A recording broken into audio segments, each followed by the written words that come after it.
শিখব এখানে এটাই আমাদের প্রত্যাশা।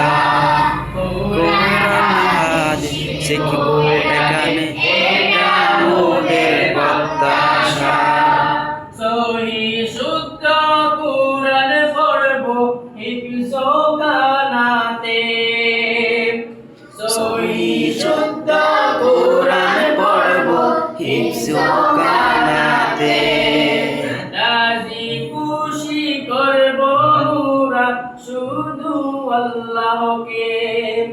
রাজি খুশি করব মোরা শুধু আল্লাহকে। সহি শুদ্ধ কোরআন পড়ব হিফজ কানাতে। রাজি খুশি করব মোরা শুধু আল্লাহকে। তাই তো জানাই কোরআন পড়তে, শিখি সবাই কোরআনি ভাষা। মুরিশা পাগল তাহফিজুল